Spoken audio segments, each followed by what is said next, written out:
কেমন আছেন মোর ভাই ও বোনরা আপনারা হগলে মুই আপনাকে বরিশালে বোনরি আসি ভালো এখন হয়তো মুই নেট তো ব্লগ ভিডিও আপলোড করবো আপনার একটু মোর লগে লগে থাকেন তাই মোর নতুন একটা ব্লগে আপনাকে ব্যাপারে স্বাগতম জানাই ও ব্লগ ডাকালে বেন নিলে কাতা বালিশ গুছাইতে গুছাইতেই শুরু হয়ে দিলাম যতই গুছাই আর যতই পিছে দিয়ে পিটাই পোলা একালে আউলে যাউলে 2 সেকেন্ডের মধ্যে উল্টা পাল্টা বানাই হেলাইবে কিছু করার নাই গুড়াগাড়ার ঘর ইয়া মান্য লইতে হইবে চক্ষু নাক বুঝিয়া নেলো এক ফের বিছ না গুছাইছি হেয়ের মধ্যে তরাতরি পোলারে খাওয়াইছি লন্ড বন্ড আবার হরি ঢেলাইছি এখন আবারও গুছাইছি পোলারে নামাই দিয়ে পোলায় আবার ওকুলে যাইয়ে দিদিমণির লাগে ব্যস্ত আছে একটু পরই বাইরেই মানে দেখবে না এই যে দেখেন উজ লাগায় বাইরেই চলে আইছে কিচ্ছু করার নাই ভিডিও বানান ঘুরাঘাড়া লইয়ে যে কি কষ্টের হেজানে একজন মায় এই হোক এখন একটু মোর মায় আছে দেখে মুই আসান পাই মায়ের দ্বারে পোলক ঘরে থইয়া মুই একুলে নাইয়ে দুইয়া বাইরেইছি একটু ঠাকুর পূজা দিয়ে লই তৈবে আগে আগে হেলে মনটা একটু শান্তি পাই পরানটাও শান্তি পাই আজগো মোর মনটা একটু শান্তি বেশি আছে কিনলে একটু পরই আপনাকে দেখা মনে হের আগে মুই ঠাকুর ঘরে হুঙ্কেটা একটু সুন্দর হয়ে মুছিয়া লই বেন হেলে পারি না নাইয়ে দুইয়া পূজা দিতে কিন্তু যেদিনটা পারি সেদিনটা মনটা জম্মের আনন্দ লাগে জম্মের ভালো লাগে বুঝছেন তাই মোর খুশির কারণ কি হেই এখন আপনাকে দেখামো এই যে জবা ফুল গাছগো দেখতেছেন হলদে হলদে ফুল ফোরছে এগো মুই 3-4 দিন আগে কিনে আনছি দেখেন দি কতগুলো ফুল ফোরছে তো গাছে কলি দেখেই মোর যে মনটা কি আনন্দ হইছে মুই আপনাকে কইয়ে বুঝাইতে পারবো না এককালে বেনহালে উঠি মুই সিনথর সালাম নাইয়ে দিয়ে ঠাকুর পূজা দিমু ফুল গগ্গ তুলে লইয়ে যে বেনহালে দৌড়াইয়ে দেখে গেছি বারিন্দায় ফুল ফোরছে নাকি হাসাইও ফোরছে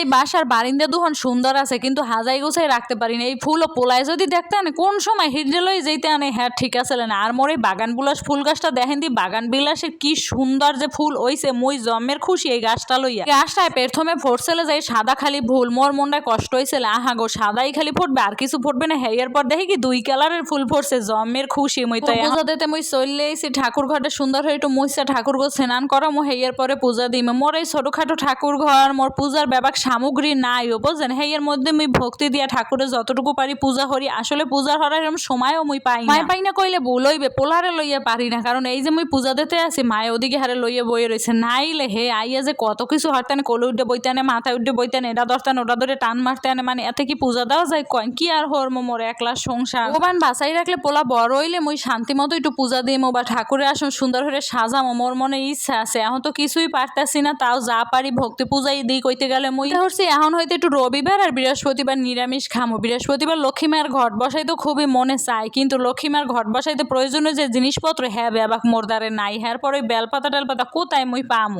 আমসরা দুব বয়া কোথায় পামু কয়েন দি কাইল গো জয়দেবপুর গেছিলাম মগে টঙ্গি রেহিন দে হেই জয়দেবপুর পর্যন্ত যাইয়া মুই কিচ্ছু পাই না একটা মন্দির খুঁজে খুঁজে অনেক বাইর হচ্ছি কত কিলোমিটার দূর মগে টঙ্গি দেহিনে গেছি হ্যাঁ মন্দিরও তেমন কোনো জিনিস নাই কালে মনটা খারাপ হয়ে চললেইছে এখন এই ভক্তি পূজা দিয়েই মোর জীবনটা পার করতে হইবে কইতে গেলে যতদিন এই টঙ্গিতে আসি আর এই হয়েছে মুই পূজা দিয়ে ঠাকুর ঘরটা সাজাইছি দেখেন একটা ফুল দিয়েও পূজা দিতে পারি না এমন দিনগুলোই মোর বেশিরভাগ যায় আজকে একটু ঠাকুর ঘর যে কয়টা ফুল দিয়ে সাজাইছি মোর মনটা আনন্দে ভরিয়ে গেছে ওর ভাই ও বোনরা পূজা দেওয়ার নিয়ম কানুন একটু একটু হইলে আপনারা মোরে কমেন্ট করে জানাইতে পারেন মুই আপনাকে তাদের শিক্ষা চেষ্টা করবো এইভাবে করার যা যতটুকু আর কি পারি আর এদিকে মুই পূজা দিয়ে দেই মায়ের রান্না বান্না প্রায় হইয়ে গেছে মায়ের দাঁড়ে থাকলে কত সুবিধা মাইয়া গো দেখছে ওরা আজগো মিনি ব্লগটা এই পর্যন্তই আপনারা ব্যাপারকে ভালো থাকেন কালগো অবশ্যই আবার এই টাইমে মুই ব্লগ ভিডিও আপলোড করবো আপনারা মোর ইউটিউব চ্যানেল সাবস্ক্রাইব করে পাশে থাকবেন।